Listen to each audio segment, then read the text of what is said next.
Bro.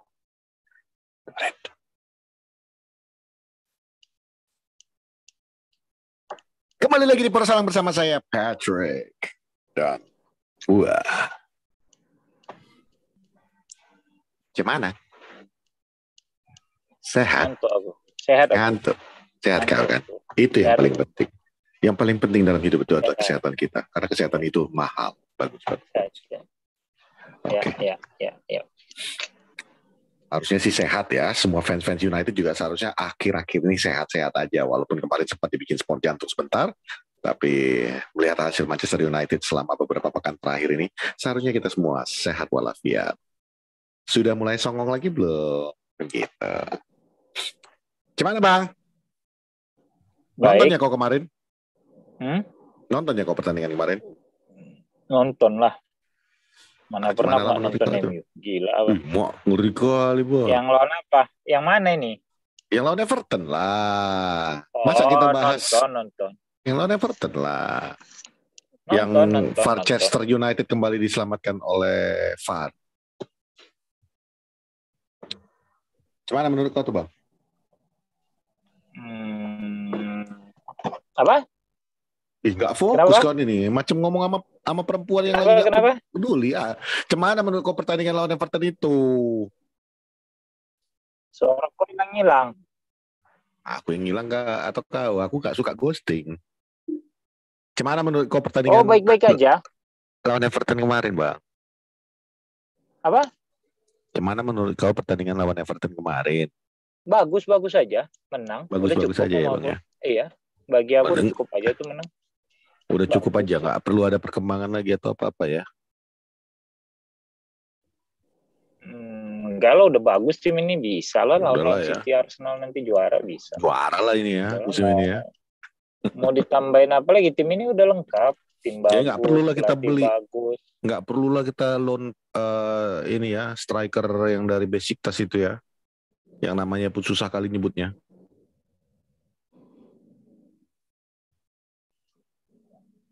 White Horse, apalagi itulah pokoknya. Iya itu, gitu. Nggak perlulah kita loan dia lah ya. Nggak usah lah, cukup itu Martial sendiri udah aman lah. Udah aman lah ya. Karena aku pun bingung Bang. Aku pun bingung. Burnley aja nge-loan out dia. Not good enough for Burnley, tapi apparently good enough for Manchester United, Bang. Okay. Now I became serious gitu. Gitu ya. Nggak bisa jadi patokan di Burnley dia nggak bagus, terus di United nggak akan bagus tuh. Sebenarnya sebuah parameter yang beda gitu.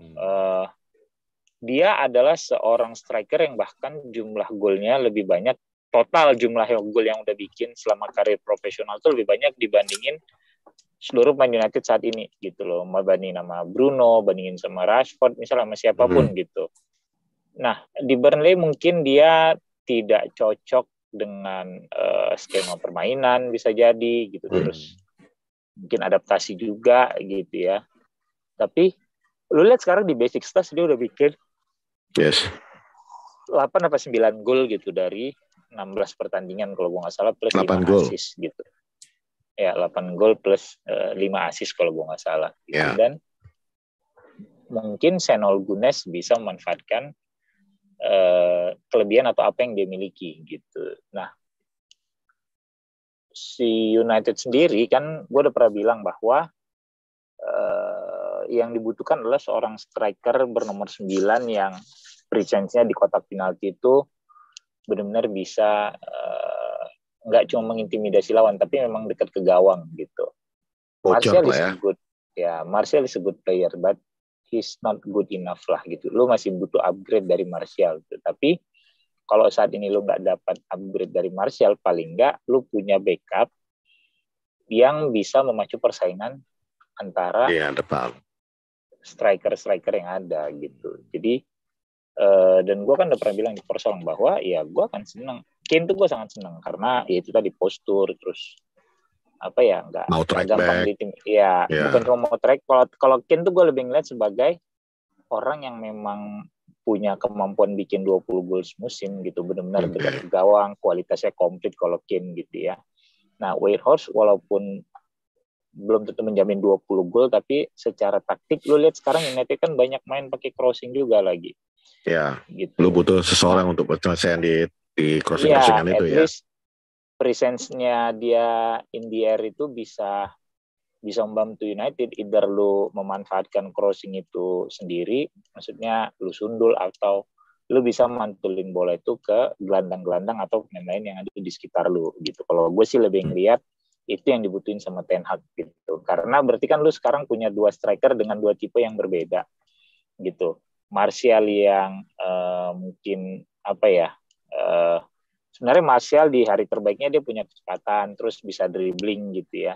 Sementara Weghorst mungkin yang lebih dekat ke gawang, benar-benar nunggu crossing gitu ya, bisa ganggu back, lebih kayak Giroud, terus Chris Woods gitu yang di Newcastle sekarang masalah, bahkan Callum Wilson gitu. Jadi ya itu sih yang gue lihat, kayak dulu United punya Fellaini pada saat lu buntu segala macam, lu mainin Fellaini, lu mainin tuh bola-bola atas segala macam bla bla bla. Cuma dulu kan mungkin yang ngirim crossing tidak sebagus sekarang gitu. Lu sekarang dari corner ada Eriksen yang bola-bola matinya bagus, pun dari free kick gitu ya. Belum lagi Bruno, lu nggak bisa nyoret dia juga gitu. Shaw, Dalot juga crossingnya bagus. Jadi menurut gua pada saat misalnya dia di Burnley kan nggak bisa bikin apa-apa gitu, menurut gua itu nggak bisa jadi patokan gitu. Karena seperti biasa gue yakin bahwa Ten Hag pasti tahulah yang dibutuhin apa terhadap tim ini, dan gimana dia nge-handle tim ini gitu, menurut gue udah ya the best lah gitu. Kayak kemarin wartawan nanya masalah Sancho, dia jawabnya tuh sangat-sangat diplomatis gitu kan. Terus sebenarnya itu bahasa yang sering kita pakai gitu. Bahasa dia itu sering kita pakai di Porsalan sebelumnya kan. Ini bukan main game, mereka bukan robot kan, gitu istilah Erik ten Hag kan. Jadi dia dan penegakan disiplin dia gitu tanpa menjelek-jelekan itu, dan yakin gue dia pasti tahu nih kebutuhannya buat tim itu apa gitu. Jadi kalau memang mau ngejar si Weghorst itu, gue sih senang-senang aja gitu loh, akan memacu persaingan dengan Martial juga gitu. Apalagi lu masih main di FA Cup, terus dini hari nanti lu lawan Carabao perempat final lawan Charlton Athletic, lu masih ketemu Barcelona gitu. Jadi instead of Memphis dan harganya murah, maksud gua ya lu manfaatin aja dulu sisa musim yang ada gitu, untuk 6 bulan ke depan untuk sisa musim ya loan. Jadi jatuhnya kalau memang dia bagus kita coba untuk purchase, tapi kalau nggak bagus ya udah lu bisa beli gitu ya. Cuma kan sekarang sempat ada wacana maunya dijual dia kan gitu, nggak mau di loan sama si klubnya gitu. Ini kan makanya gue bilang United ini lagi dikerjain sama ya pokoknya apa saja. Lu mau beli De Jong, Barcelona mau jual, harga udah oke segala macam, pemainnya nggak mau gitu kan. Nah sekarang pemainnya mau, klubnya yang bertingkah gitu. Yang bertingkah malahan klub yang minjem gitu. Maksudnya kan anjing gitu kan, kasian juga nih klub. Yang bertingkah kan si Besiktasnya bukan si Burnley-nya kan gitu loh. Iya, Besiktas yang teriak-teriak gitu, lu nggak ini, nggak apa-apa segala macam. Kenapa lu udah bikin perpisahan segala macam gitu? Maksud gue, ya apa saja nih United gitu. Setiap lu mau beli pemain kayaknya emang lu lagi butuh, kayak lu dikerjain gitu. Mungkin itu seluruh klub-klub dunia itu berkonspirasi bersama, Bang. Gimana caranya supaya MU ini nggak bangkit lagi? Mereka ada grup WhatsApp-nya. Ada. Iya, mereka ada grup WhatsApp kayaknya. Pokoknya pemain aku ini mulai main bagus terus. Pemain aku mau dibeli sama United nih, gini. Ya udah ya, nggak usah ya. Kayak mereka punya grup WhatsApp itu. ABU gitu. Anything but United tuh ada grup WhatsApp. Iya.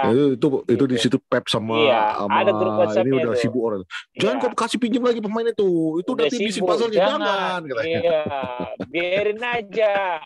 Biar yang ada striker itu biar mati gitu. Kalau Martial cedera, lu pasangin Elanga segala macem. Nanti sia-sia momentum kemarin Ronaldo udah bikin interview itu. Udah nggak asal nggak kangen lihat kalau MU kemarin terpuruk bisa kita bully-bully gitu ya kan? Iya, bisa bully gitu. Jadi ada grup WhatsApp orang itu, yakin lah. Aku yakin kali itu ada itu grup WhatsApp orang itu gitu. Jadi sekarang kalau terkait striker sih ya oke lah, kalau dia oke. Maksud gua opsi yang masuk akal daripada lu beli kayak Gakpo kemarin mahal segala macam. Apalagi akan ada kebijakan baru kan bahwa salary 200.000 maksimum. 200.000. Gila ya.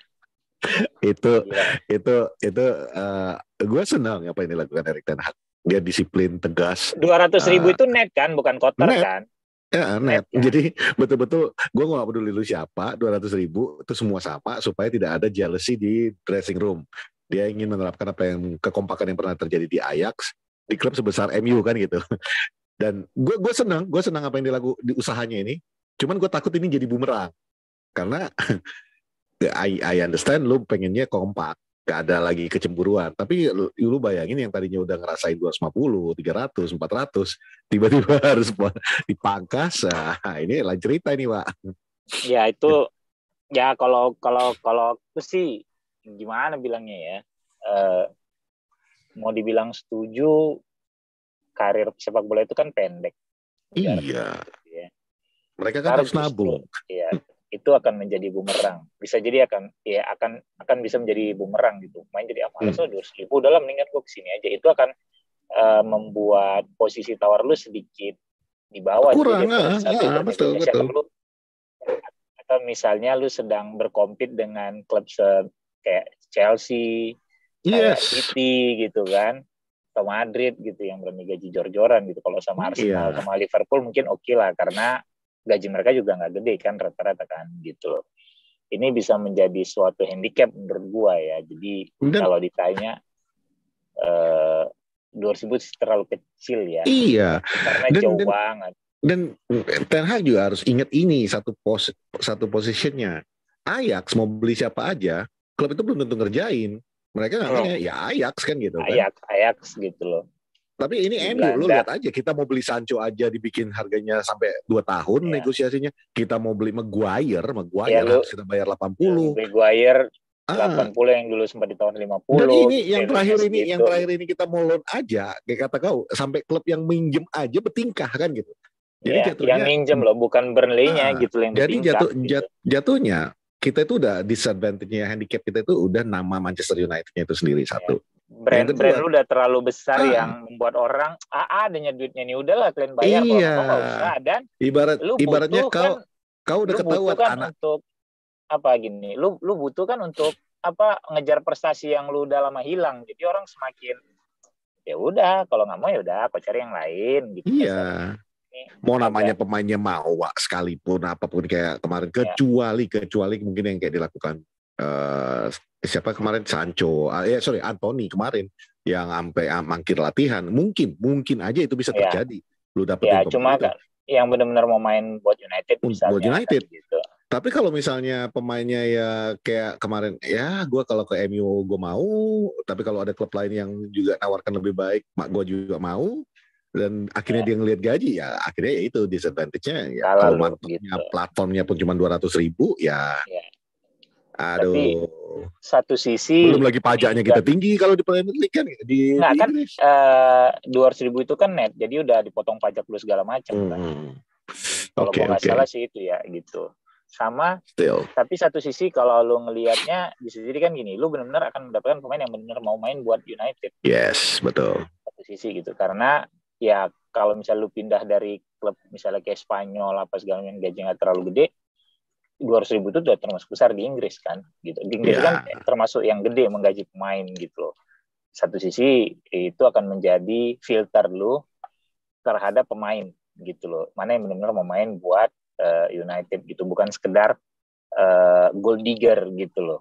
Iya kan? Gitu. Itu sih tapi kalau ditanya gue rasa 200.000 sih terlalu sedikit. Iya. Lu nggak ngelihat mobilnya Rashford aja cicilannya itu Rolls Royce men.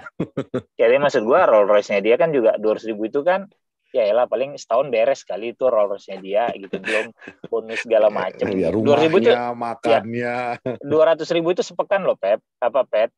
Sebulan dia dapat paling nggak 800 juga gitu loh. Ya.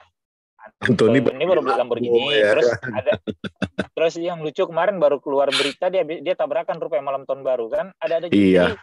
Ini yang bikin gue kenapa kadang gue pernah bilang di grup kan bahwa fans United sendiri ini emang terpecah sendiri gitu loh. Anthony ini yang tabrakan Anthony Anthony ya, bukan si ini ya, Martinez Anthony ya. kecelakaan, enggak, Kok Anthony Martinez? kecelakaan gitu. Iya. Anthony kecelakaan nonton baru katanya motorbike apa gue lupa gitu. Jadi maksud gue lu aja ngeluarin berita itu udah lama, udah semingguan lebih, udah hampir 2 minggu lewat tahun baru, men, baru lu keluarin beritanya itu udah nggak ada faedah menurut gua gitu kan. Kan Terus kayak kemarin nggak ada yang mau diberitakan lagi, Bang. MU lagi bagus-bagus lagi, susah bikin berita jeleknya. Terus kemarin tuh sempat ada 2 akun yang sempat gua screen cap, gua foto atas bawah 2 akun centang biru fanbase-nya United, yang satu beritanya not to sell Maguire, yang satu beritanya want to sell Maguire. Maksud gue, men gitu, lu 2 fanbase aja bisa begini bagi gue. Nah, itu kan lucu gitu. Cuma karena ngelihat Maguire lagi makan sama agentnya di Birmingham apa-apa gitu. Jadi ya emang gitu kali nasib klub besar gitu ya.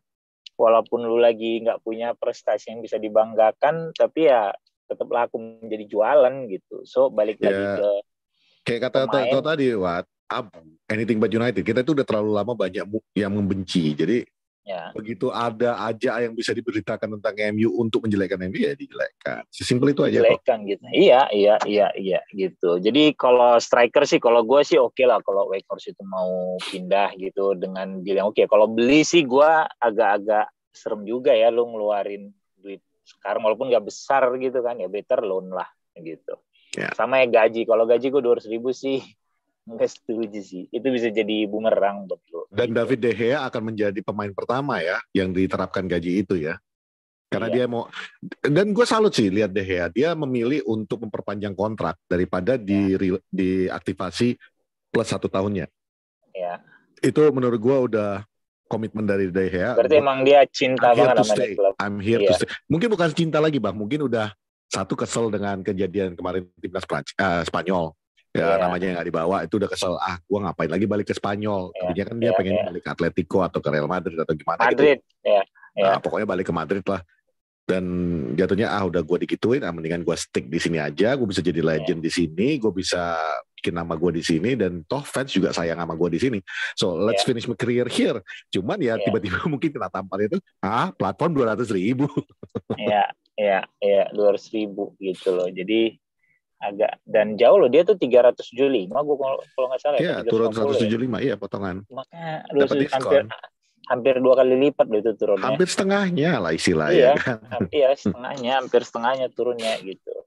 Tapi kalau dia mau, ya harusnya jadi. Makin respect gue, jujur gue makin respect. Berarti dia mau gitu loh.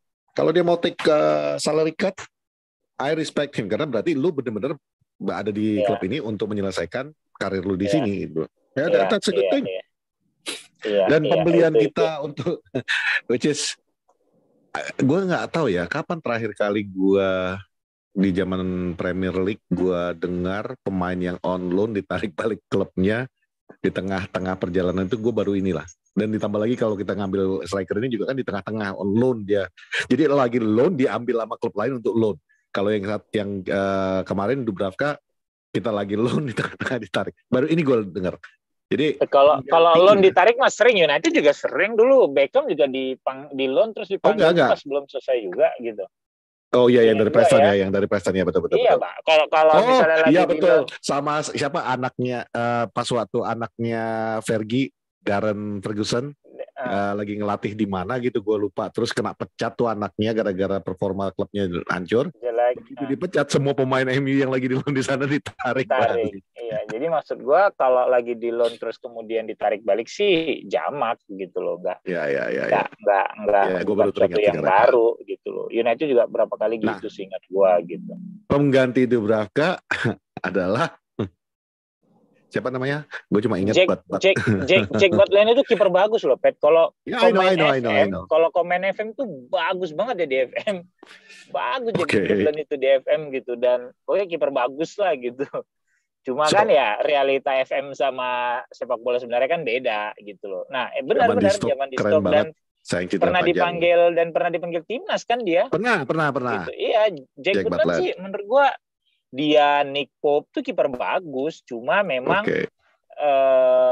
nggak tahu masalah preferensi kali, orang masih lebih ke si Pick Four gitu misalnya untuk timnas gitu ya. Tapi Butland, terus Nick Pope, Henderson tuh emang kiper bagus. Kalau Henderson masih lebih muda lah ya. Tapi Butland sih gue rasa deputi yang oke untuk De Gea sih ya gitu. Instead of Tom Heaton yang dan itu option daripada narik balik Heaton, daripada narik balik Henderson, dia lebih memilih untuk minjem dari pemain lain lagi. Ya daripada dia manggil Henderson. Karena gini, mungkin ini orang nggak mau ngerusak tim juga karena Henderson ntar dipanggil terus nggak dimainin, ngoceh lagi. Lalu kan ini suasana lagi bagus-bagusnya nih sekarang gitu loh. Jadi ini juga suatu peringatan buat sentilan bahwa kami nggak butuh-butuh banget kok gitu loh. Kapan itu gue nggak tahu kalau yang Butland dipatahin tangannya sama Martial. Uji coba kali yang United gue nggak tahu. Tapi balik-balik ke Henderson, itu menjadi suatu alarm buat Henderson bahwa lu nggak usah berharap banyak juga bisa balik ke MU. Ini kita bisa dapat kiper lain kok. Gitu. I think it's the end of your career for Manchester United, bro kan jadi, gitu. Ntar juga gue jual aja ntar musim panas gitu karena kemarin udah lu yang atas kelakuan lu kemarin gitu yang interview dia kan. Gitu. Ronaldo aja gue lepas, apalagi cuma lu. Apalagi lu gitu loh. Jadi menurut gue langkah bijak tuh nggak manggil pulang Dean Henderson gitu karena satu menjadi suatu peringatan bahwa enggak lah kami nggak butuh banget lo gitu, masih ada yang lain yang mau main buat United tanpa komplain misalnya. Kedua, you're not special gitu loh. Ya itu dia Wat. Jadi jatuhnya yang interview Ronaldo itu kan it's a very bad thing for United waktu itu terjadi ya. Maksudnya itu benar-benar yang ibaratnya karyawan lu ngejelek-jelekin perusahaan di mana dia makan kan gitu istilahnya. Tapi silver liningnya sekarang ke belakangnya ini malah jadi sesuatu yang bagus karena manajemen menunjukkan sikap tegasnya. You mess with this club gitu loh. Ya udah gitu. Kan gitu kan. Jangankan lu Ronaldo aja gue buang. Ronaldo aja kita nggak peduli kok gitu. So dan mudah-mudahan itu akan membuat semua pemain yang di dalam jadi berpikir dua kali. Ya udah oke gitu. Makanya mungkin itu juga yang membuat manajemen berani ngeluarin statement, enggak, gue sekarang pakai salary cap deh, quotes and quotes ya, 200.000. Lu mau ambil nggak mau ya udah gitu. Nggak apa-apa, gue mau bikin tim ini dari awal lagi, mungkin gitu kali maksudnya Ten Hag gitu loh. We'll take the chances. Kita bawa dari bawah. Dan dia bisa ngomong kayak gitu juga mungkin dibilang dia songong karena 5 kali back to back undefeated juga enggak ya, karena memang bukan hoki kemenangannya dan we played very nicely dan jadi dia bisa mengatakan bahwa this is what I'm trying to build. Terserah lu mau ikut gabung sama kita dalam gerbong ini atau lu mau bertingkah. Kalau lu mau bertingkah cabut. Nggak apa-apa. Lu punya 6 bulan untuk menentukan sikap gitu loh. Dia kan dia bilang pembeliannya average gitu. Berarti kayak Bruno, Maguire, average itu loh, berani banget. Even Sancho gitu ya. Berarti emang dia tahu kualitas pemain seperti apa yang dia inginkan gitu. Maksud gue emang ini orang mulai kelihatan agak songong sih Wat. Karena kalau misalnya dia bilang Bruno average, Anthony masih butuh dia gitu. Anthony apa gitu. Terus ya maksudnya di awal yang dia bilang an era will be end atau apalah, bahwa sebuah itu dulu waktu dia baru mau datang, waktu dia keluarkan statement itu, gue seneng banget denger statement itu, tapi gue nganggep lu nekat ya ngomong kayak gini, lu belum aja ada, lu ya. Iya, gue kira lu cuma bluffing karena lu belum ada satu pertandingan aja lu udah ngomong gitu. Total 2 pertandingan pembuka aja hancur-hancuran kan, kalah 4-0 habis gitu, kalah 4-0 sama 2-1 lawan Brighton. Ini era yang mana yang lu bilang mau berakhir? Era lu kali, gue pikir. Sekarang kan orang ngelihat bahwa di mana posisi United sekarang gitu. Dengan 2 kali kesalahan di awal, di Permak City 6-3 gitu kan. Sekarang lu ada di posisi ketiga yang bisa dibilang nyaman. Lu berapa 3 poin ya dari Spurs ya, impor ya kalau gue nggak salah 3 poin. Lah dari Spurs ya 3 poin. 3 poin dengan games kita lebih banyak kalau gue nggak salah ya gitu. Maksudnya 1 game in hand. Iya gitu, game kita lebih banyak. Ini juga 2 poin. Benar 3 2 poin. Game. Nah, gue nggak tahu deh tuh. Mana lah. Pak Pro bilang 2 poin, Minpor bilang 3 poin. Oke, 2 poin. Pak Pro langsung ngasih 2 poin. Nah, 2 poin. Kemudian kita masih punya 1 game in hand. Berarti kan nyaman gitu. Kalau lu partai tunda lu menangin aja, berarti lu clear 5 poin on top of Spurs gitu loh. Jadi satu hal yang jujur gue juga setelah kalah 2 pertandingan awal, terus kalah sama City gitu-gitu, gue juga anjir nih tim gimana ya gitu. Tapi akhirnya pelan-pelan bahkan di Liga aja lu gak pernah kebobolan lagi di Liga ya. Terakhir lu kebobolan di kandang itu lawan Arsenal yang kita menang, yang United menang 2-1 kan. 2-1 3-1 lawan Arsenal, gue lupa. Ya pokoknya kita menang. Gitulah, kebobolan ya, 1 aja gue ingatnya. Iya, kebobolannya 1. Nah itu terakhir kebobolan di Old Trafford loh. Di Liga ya kita cerita ya. Kita cerita di Liga. Kita 3-1 benar 3-1 gitu di Liga nih gitu. Karena kalau di nggak di Liga tuh kita pernah dibobol sama Villa kemarin di Karabo kalau nggak salah. Terus di Liga juga kita kebobolan sama Villa juga kan. Itu main di Villa Park yang kita kalah 3-1 yang akhirnya wasitnya ngaku bahwa pada saat gol tendangan bebas Lucas Digne itu dia memang ngasih pagar itu terlalu jauh gitu. Itu kan wasitnya ngaku sendiri tuh gitu. Jadi ngelihat sekarang performa United ya gue seneng lah mainnya itu enak terutama belakang selagi bukan Harry Maguire gue sangat tenang. Mau dia taruh di kiri Malaysia, mau dia taruh Shaw di tengah, mau taruh Aaron Wan-Bissaka malahan gitu ya. Ya. Bahkan mungkin nanti lawan City Wan-Bissaka sih yang intim menurut gue ya, karena kemampuan bertahannya dia gitu loh.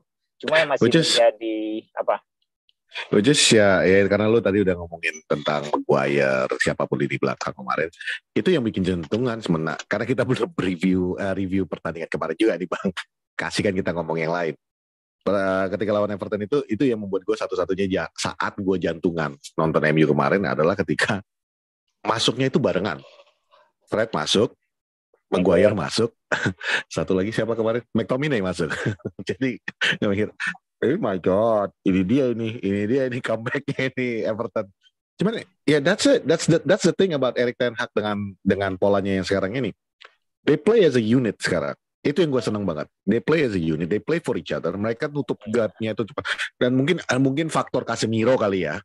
Case waktu dia ada di lapangan tuh betul-betul nunjukin. Ketika dia ditarik pun kayaknya masih tertular gitu loh. Maksudnya sisa-sisa bahwa ya oke, we cover our mistakes. Dan itu yang membuat gue kemarin nonton Everton itu it's a beautiful game, it's a different kind of MU.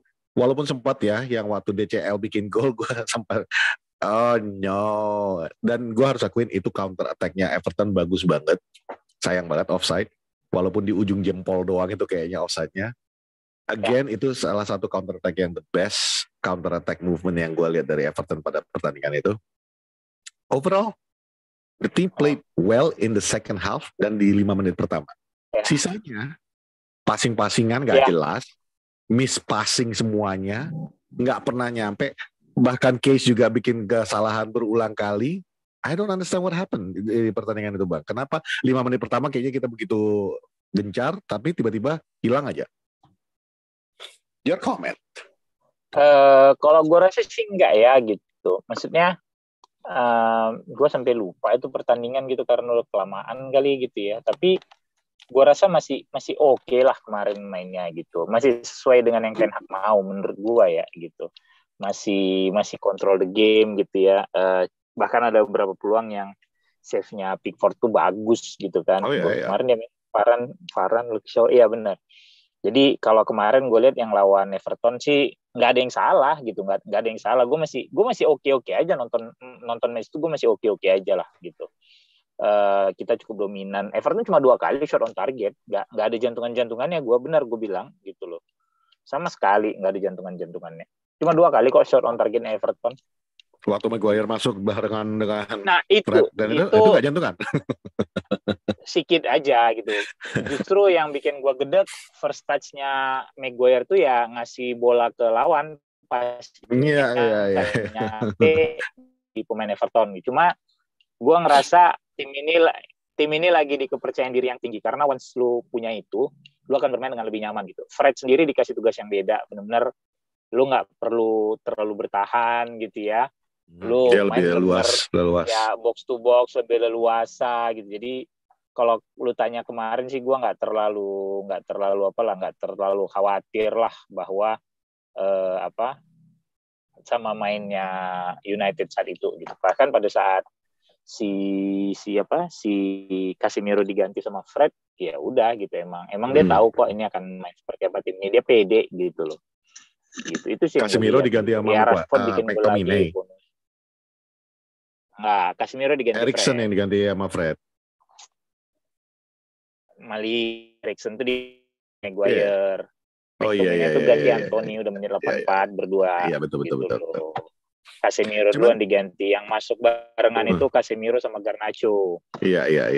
Gitu.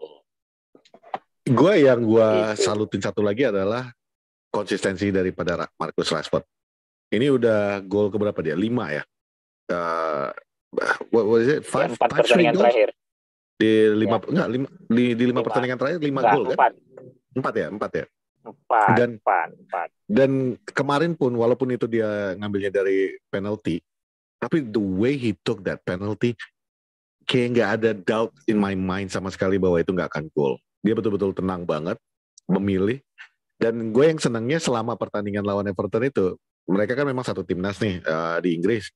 Gue senang banget lihat Marcus Rashford dan Pickford itu senyum-senyuman, canda-candaan terus kayak yang Pickford yang nepis tendangan-tendangannya Rashford yang bolak-balik berusaha untuk mencari di mana titik yang dia udah tahu kelemahannya Pickford, tapi and the final say dan kayak conclusion of the game was it had to be them yang menyelesaikannya on a penalty, one on one. Kita tunjukin, and overall it was kayak lu bilang, it was a nice game to watch. Cuman ya gue paling the whole game gue cuman jantungan itu pas waktu ini, maksudnya Ten Hag nih apa, bederetan McTominay, Fred, Maguire masuk barengan. Tapi overall good game, kecuali babak pertama gue jujur gue nggak suka passingannya, nggak ada. Masih oke lah. 5-6 menit oke. Sisanya nggak ada satu passingan pun yang nyampe coba. Bruno, belum panas. Eriksen semuanya. Belum terlalu panas. 5 gol dari 5 partai terakhir Rashford. Ya kan, 5 gol dari 5 partai terakhir. 5 gol dari 5 bukan 4 gitu. Cuma ada assist gitu. Sama yang gue lihat sekarang penalti Bruno tuh kayak ya udah lu ambil nggak apa-apa gitu, lu ambil lah penalti. Padahal kan sebenarnya urutannya setelah Ronaldo kan jatahnya si Bruno. Gitu. Tapi dia ya udah lu ambil gitu, karena toh mungkin ini udah menit terakhir gitu ya, terus lu lagi on fire ya udah gitu. Dia juga tahu this goal would be more effective untuk lu, mental lu daripada buat gua kan gitu. Ya apa-apa gitu. Jadi ya happy aja lah gua ngeliatnya kemarin. Lawan Everton tuh gua masih oke lah, nggak terlalu worried kayak gimana gitu. Masih aman. Dan nextnya kita nanti benar-benar festif nih jadinya. Fourth round ya. Charlton, habis Charlton City, habis City satu partai selipan tuh Palace yang partai tunda, habis itu Arsenal gitu. Nah, menurut gua kalau di City sama Arsenal lu nggak kalah gitu ya, sorry gua nggak ngitung Palace, gua rasa lu bisa ngomong mengenai title contender sih. Ya, setuju. Gitu.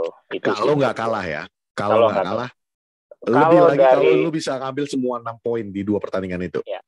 4 poin will be good menurut gua. Gitu 6 poin is a must, man.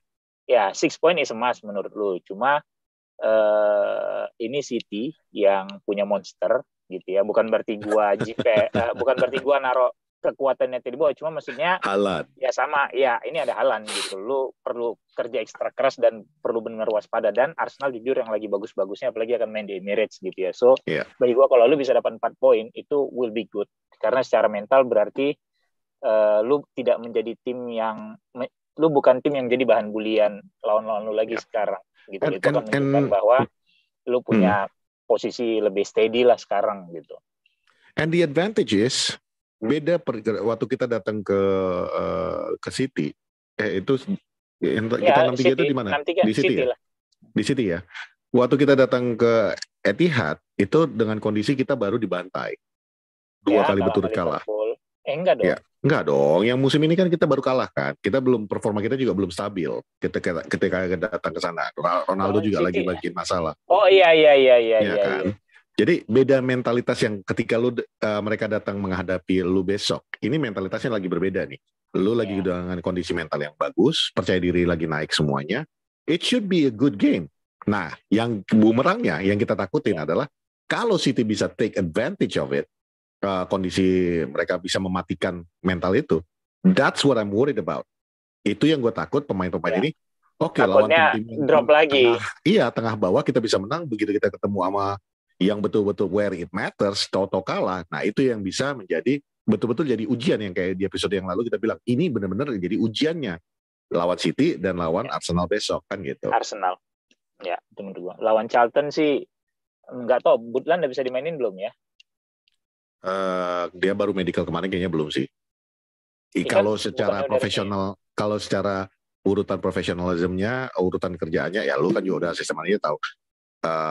Yang namanya lu habis medical, lu masih harus ngisi administrasi lagi dulu kan. Gua rasa 1 minggu ini belum. Minggu depan mungkin dia udah bisa dipakai. Gua rasa yang dibawa akan tetap Heaton. Belum, kayaknya sebenarnya kalau bisa atau enggak sih bisa-bisa aja, tergantung manajemen MU aja secepat apa mereka kerjanya. Ya mungkin itu. Iya. Ya nggak tahu kan ntar malam mainnya dini hari, malam di sana. Kan? Gua rasa sih belum. Gua rasa sih Heaton sama Dea yang dibawa. Heaton, kemudian mungkin Maguire sama Lisandro Martinez. Kalau menurut gua kiri Malaysia, kanan Dalot kayaknya gitu ya. Menurut gua ya, atau Varane sama Lisandro Martinez. Lindelof sama Lisandro Martinez maybe. Menurut gue terus McTominay, Fred sama Christian Eriksen gelandang karena Bruno kan absen akumulasi kartu. Ya kan. Kemudian ya kiri Garnacho, kanan Anthony, atau mungkin kiri Garnacho, kanan Elanga, striker Rashford mungkin ya. Karena sekarang lu cuma punya striker 2 doang. Iya. Gitu. Which is ironic ya. Which is very ironic. Ya di awal musim kita udah tenang, sekarang balik lagi ke permasalahan di awal. Iya, permasalahan di awal gitu loh. Oke, lalu mungkin pelapis di sayap kiri atau kanan aman nih, ada Garnacho, Anthony, Rashford, tapi striker ya. Menurut gue lu nggak bisa maksain Martial main juga, menurut gue ya. Tapi ya nggak tahu lah Ten Hag kalau dia mau mainin 45 menit pertama buat ngegeber paling nggak lu unggul terus lu istirahatin supaya fokus lawan City gitu ya, nggak tahu juga sih. Atau mungkin Erik Ten Hag mau meniru ya pernah yang dilakukan Fergie dulu, John O'Shea dijadiin striker, Maguire dijadikan striker. Itu sih nggak mungkin ya. Kalau John O'Shea mah gue yakin dia bisa apa aja gitu lah. Ini Maguire men. Waktu latihan waktu sama timnas Inggris gak kok tengok, digocek ya semua orang habis itu ditendangin gol. Mana tahu ya kan. Mana tahu mungkin ternyata seorang Harry Maguire itu lebih cocok jadi seorang striker daripada seorang defender kan gitu. Jadi seorang poacher. Mana tahu memang karena dia lambat apa semua tapi dia cocok untuk jadi nomor 10. Who knows? Nomor 9. Ngeri. Striker nggak ada ini benar-benar PR sih. Harus diselesaikan sama Harus diselesaikan sama si Ten Hag dan kawan-kawan ya. Dalam seminggu ke depan nih mesti putus nih terkait posisinya striker siapa mana yang mau dibeli gitu loh. Gitu. Okay. Ngeri. Tapi ya untuk lawan Charlton yang gue bingung striker sini siapa yang mau dimainin sama dia. Karena benar-benar satu lagi lu maksain Rashford agak riskan. Iya. Ya karena he's your only goal getter. Kalau anything happens to him, ini cuma League Cup juga kan. Cuman kalau kita bilang cuma Carabao Cup, kalau cuma bilang Carabao Cup, kayaknya sih dari yang formasi yang dituruninnya kemarin pas waktu kita lawan Burnley, gue yakin Ten Hag sih all out ya. Pokoknya gue nggak mau tahu, gue harus bawa pulang piala nih musim ini 1. Gue punya piala nih musim ini nih gitu. Gue nggak peduli yang mana, yang penting gue all out di semuanya. Itu yang gue agak-agak khawatirin. Atau mungkin Rashford diistirahatkan untuk 1 babak, di babak kedua dimainkan lagi. Who knows? Kayaknya gitu loh. Si Charlton sendiri itu di urutan ke-12 di League One loh. Di League One, di EFL. Ya. Divisi 2 ya. Ya, di bawah Championship. Championship lagi gitu loh. Urutan How 12. Far have they fallen ya? Karena 2012 mereka kayaknya masih di Premier League deh. Gue lupa. Terakhir mereka di Premier League. Di bawah itu tadi yang gue bilang si Kirbishley. Di League One itu ada Sheffield Wednesday, Ipswich, Derby County, Bolton, ada itu satu lagi.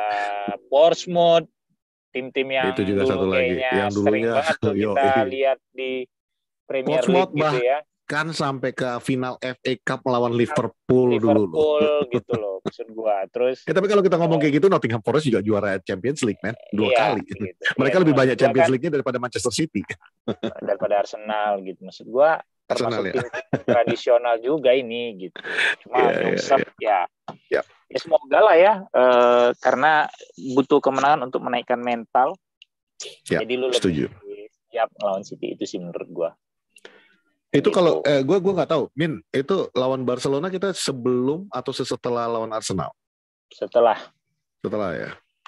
Jadi it's going to be a very interesting Januari Februari. Yeah. Oke, Februari berarti benar. Januari Februari ini menarik sih pertandingannya untuk begadang. Ya.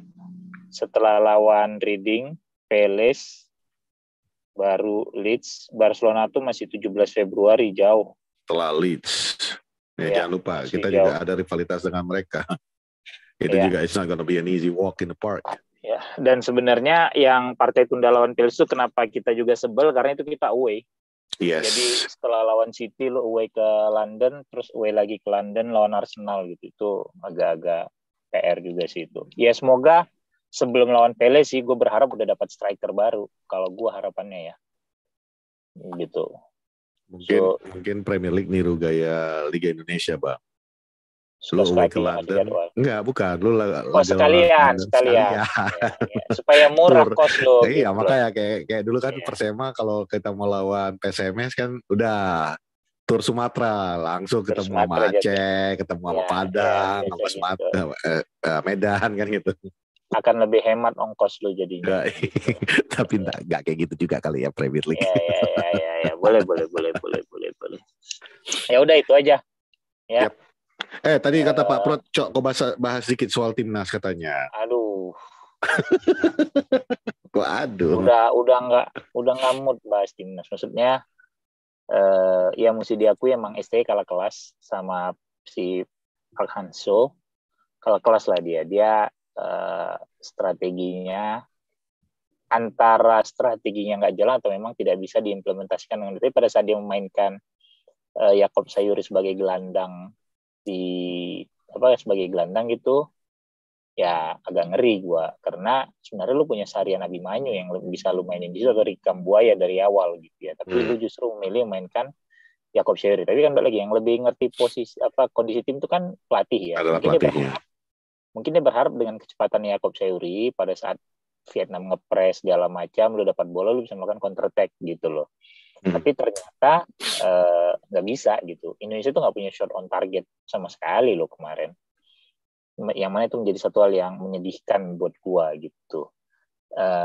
Dan justru lu terpancing oleh provokasi pemain-pemain Vietnam gitu. Dan itu gua bahas di space di preview bahwa dua hal yang harus menjadi concernnya timnas adalah satu lapangan dan terbukti di gol pertama itu faktor lapangan udah jelas gitu ya.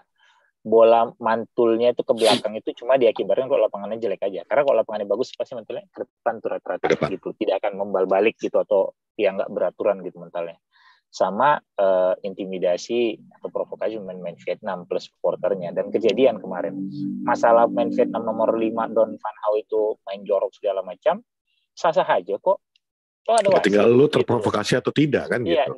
Dan ada wasit gitu loh. Jadi kalau misalnya lu melakukan hal kayak gitu segala macam ketahuan bla bla dan ada punishment dari wasit ya udah selesai lu. Tapi kalau enggak ya sah-sah aja. Sepak bola juga permainan kotor kok gitu. Dalam arti lu boleh melakukan cara-cara jorok gitu ya untuk meraih kemenangan gitu ya. Sah-sah aja selagi misalnya gol lu mau ada tackle main dulu segala macam bla bla lu bilang dia lu nekel tapi kalau wasit ngerasa itu masih play on ya udah lu mau bikin apa gitu loh ya Maradona akhirnya wasit adalah Tuhan di lapangan ya kan di lapangan Tuhannya di lapangan kan wasit gitu Maradona bikin gol pakai tangan aja udah pernah Thierry Henry nahan gol Luis Suarez nahan bola di gawang pakai tangan pernah jadi ya sah-sah aja semua itu ada konsekuensinya pada saat itu gitu jadi Mendes nendang bola masuk ke Roy Carroll sampai setengah tangan masuk ke dalam aja dianggap nggak gol dianggap nggak gol gitu lo bikin apa gitu loh Roy Carroll ya boleh aja lu tepis lagi bolanya gitu itu hak lu juga gitu bukan berarti sambil lu berharap wasitnya silap ya ternyata kejadian wasit silap kejadian gitu, silap kan gitu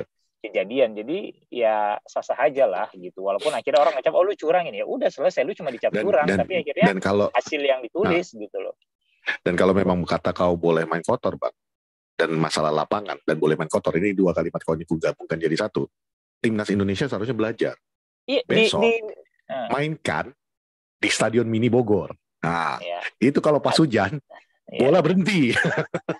Dan sebenarnya juga nggak usah heran, banyak juga kok stadion di kita yang nggak bagus-bagus amat. Cuma kan karena ini timnas terus lo asumsinya ini harusnya staraf GBK, ya nggak bisa juga gitu. Itu juga hak tuan rumah ya. Lu ingat gimana Bolivia selalu maksakan main di lapas stadion yang tingginya berapa ribu meter di atas permukaan laut karena asumsinya pemain lain akan kesusahan aklimatisasi, oksigen lebih tipis, bla bla bla. Ya sah-sah aja gitu. Sah-sah aja. Itu kan strategi gitu loh untuk menang. Sekarang kayak di Premier League aja, Old Trafford itu adalah salah satu. Old Trafford dan Aston Villa adalah dua klub yang ukuran lapangannya itu lebih besar daripada yang lainnya, normal, dari ukuran normal yang lainnya. Dan itu besar 5 meter kalau gue nggak salah. Iya, dan itu sah-sah aja. Ya, selagi gue juga bingung itu kenapa gitu. sah. Gitu. Jadi maksudnya justru main kita yang terprovokasi, terutama Mark Klok gitu. Jadi kalau Indonesia semalam itu menurut gue memang ya lu udah kalah segala-galanya gitu loh. Peluang lu paling besar sebenarnya adalah saat main di kandang lawan Vietnam.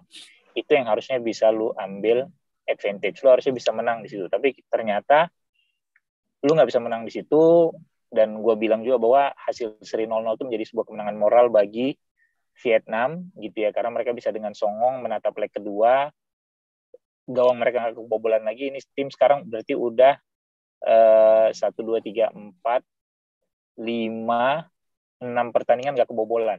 Ini akan menjadi suatu momok bagi penyerang-penyerang lawan gitu loh. Ya kalau gue bilang emang kemarin itu kita kalah segala-galanya lah. Lu nggak bisa bikin apa. Tapi dan balik lagi harapan, Bang. Apa? Jangan patah harapan. Oh, gue nggak pernah patah harapan terhadap timnas ya. Bukan, kan lu bilang tadi Vietnam bisa songong. Mereka tuh belum kebobolan berapa 6 pertandingan terakhir ini kan. Ya, jangan patah harapkan. Karena Maroko pun ketika di Piala Dunia sampai ke semifinal belum kebobolan, Bang. Cuma Maroko kebobolan satu, tapi dari bunuh diri. Ya, kan, gitu. Ya. Nah, akhirnya kan kebobolan banyak kan gitu. Ya, tapi kan kebobolannya di semifinal. Ini mah udah semifinal udah lewat, tinggal maksudnya ke final dia gitu loh. Jadi balik lagi kalau timnas kemarin sekali lagi menegaskan bahwa federasi yang kusut tidak akan menghasilkan timnas yang baik. Nah, mungkin ada yang harus diselesaikan dulu kali, Bang ya. Ya, itu cuma penegasan aja. Banyak kok PR federasi segala macam bla bla. Cuma gue juga heran sama orang, ya udah tau federasi khusus masih lu tonton bolanya, ya ini timnas kalau gue mau nonton gimana orang gue cinta gitu. Masa nggak mau federasinya berantakan ya timnya ya didukung kan gitu. Gitu ya. Masa cuma pikir lu gitu. Iya, aneh banget pola pikirnya gitu loh. Masa lu ngatur, lu nggak boleh nonton timnas dong gini-gini. Ya kalau emang lu nggak mau nonton ya monggo gitu. Nah, Bang, itu biasanya keluar dari mereka-mereka yang nontonnya di TV, nggak pernah ke stadion, Bang. Jadi nggak akan pernah yang namanya dapetin perasaan untuk mendukung sebuah tim itu seperti apa. Jadi jatuhnya ya komentar lebih utama daripada the reality of passion yang ada gitu loh. Ada itu satu follower gitu, udah dulu sempat ngomel-ngomel sama gue di Instagram, maksa pokoknya, lu mesti bergerak nih buat Kanjuruhan gini-gini ya. Kenapa lu maksa gue sih? Heran juga gue ya, gitu lo aja bikin gerakan juga gitu. Ya. Terus berapa kali setiap gue space dia nongol, kalimatnya tuh sok sarkas. Belum juga ya. Jangan-jangan lu provokator ini sebenarnya, lu yang berharap orang yang ini ya, kenapa? Iya, orang yang ribut gitu. Lu nggak mau tangan lu kotor gitu. Aduh, salah nih. Gitu. Sebenarnya kalau masalah Kanjuruhan ini ya singkat aja lah ini ya kita bilangnya. Kanjuruhan itu harus diselesaikan jelas ya. Tapi mendukung timnas juga bukan berarti kalau misalnya federasinya bobrok lu terus lu nggak dukung sama sekali. Lah kalau misalnya lu nggak dukung timnasnya ya udah it's your right juga. Tapi kalau ada yang masih mau mendukung, it's their right juga. Lu nggak bisa komentar. Lalu katanya nggak suka sama federasinya, tapi lu dukung timnya. It's my right, man. Gue mendukung timnya bukan federasinya. Ya. Gitu. Sesimpel itu aja. Bahkan, tapi kan lu bayar duitnya masuk buat federasi. Oke. Justru harusnya momen pada setiap Indonesia main kandang itu menjadi momen supporter semuanya bersatu untuk menyuarakan apa kegelisahan lu. Iya, jangan cuma supporter yang di utara atau selatan gitu loh. Itu kan stadion bola itu kan medium lu untuk protes kasarnya. Lu dikasih wadah nih gitu loh. Iya kan, gitu. Lu bisa bikin chain yang apalah, tapi kan itu yang gue lihat juga nggak pernah bersatu gitu supporternya gitu. Dan ini karena ada kesempatan ini. Gue ngerasa beda lah sama waktu dulu 2010 kita bisa benar-benar barengan teriakin Nurdin mundur apa segala macam gitu. Itu gue udah bilang sebelumnya bahwa ayo yuk bersatu supporter gitu bareng gitu. Jadi nggak cuma ya ngelihat yang ultras utara sama selatan ya gue respect sama mereka walaupun banner mereka ada yang disita segala macam itu kan juga aneh gitu menurut gue. Lu takut banget sih sama kertas gitu ya ayo gitu. Nah, itu sebenarnya kemarin momen paling benar gitu karena stadion bola tuh lu lihat aja orang mau melakukan boleh bebas ngomong apa aja termasuk waktu kemarin kok. Piala Dunia kan ya dengan segala yang ada yang protes ada yang setuju atau enggak ya itu ketika panpelnya pertandingan Piala Dunia itu melarang wartawan waktu itu ya membawa bendera LGBT dilarang itu sebenarnya sudah melanggar hak si pembeli tiket ini untuk membawa apa aja karena itu bukan alat benda yang bisa dijadikan senjata itu cuma kertas kain dan jadi it's your time atau gini deh momen lu untuk menyampaikan aspirasi lu apa yang dilakukan tim Jerman deh tutup mulut itu kan bentuk protes mereka bahwa gue protes terhadap kebijakan gitu loh. Lah seluruh Premier League sebelum kick off berlutut itu apa kan gitu. Itu sebuah statement kan gitu. Statement yang ya itu momen paling bagus sebenarnya itu yang udah gue bilang. Sayangnya sih gue kemarin di situ pada saat kita main home ya mungkin nggak ada yang gerakin atau apa gue nggak tahu ya nggak ya inilah ya cuma maksud gue itu sih yang gue sayangkan sebenarnya. Nah, bentar, gue ngambil 1 menit. Gak ngambil 1 menit karena kebetulan lu juga sekarang sudah berada di dalam sebuah manajemen PSMS. Gue juga ex-manajemen karena kita juga tadi udah ngomongin masalah statement apa ini semua. Gue cuma mau nitip pesan aja nih buat para stadion goers, fans-fans yang datang ke stadion. Lu juga jangan cuma nyalain federasi. Lu juga harus berkaca pada diri sendiri.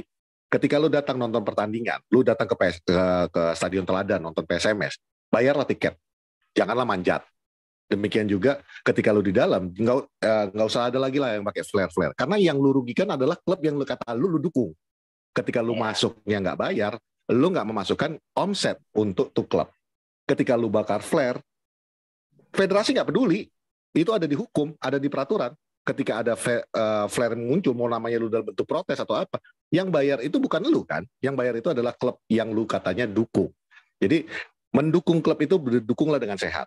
No more flare, bayar tiket masuk. Dan di dalam tertib-tertib aja. Kalau kita semua sama bisa berubah, federasi juga mau nggak mau harus berubah. Jadi kita dulu yang benar, baru kita protes ke orang lain kan gitu. Ya harusnya gitu. Cuma masalahnya kita pun udah benar, ya federasinya nggak mau benar gitu kasarnya. Nah itu baru bisa kita ngoceh, punya hak kita, kimek lah kok kan gitu. Jadi terkait timnas sih, kalau gue itu aja memang ya seperti yang beberapa kali gue bilang gitu ya, nggak juara itu mungkin ya salah satunya ya karmanya federasi lah, gitu. Menurut gue ya, tidak juaranya timnas itu ya karmanya federasi, gitu. Ya. Sekali lagi, gitu. Nggak tahu kalau menurut Anang ya. Menurut gitu. Anang. Kaku-kaku aja sih Anang rambutnya. Dah, itu aja. Udah jam 6 ya. Oke. Good weeks everybody. Oke, United main jam berapa? Dini hari? Nggak tahu gue. Jam berapa main, Por? Jam 3 pagi, Bang. Ya, nggak apa-apa lah, bangun jam 3 subuh. Jam 3 bangun sampai jam 5 bangun, selesai mandi nganter anak kan Bang, selesai. Ya, udah pas itu. Ya makanya pas itu. Pas itu. Ya, gitu aja. Oke, Bang Pet sekalian subuhan. Sekalian subuhan ya. Ya, insya Allah ya Minpor. Ya. Udah itu aja. Ya. Oke. Gue Fuad. Kita dari Poros Selang. Bye-bye.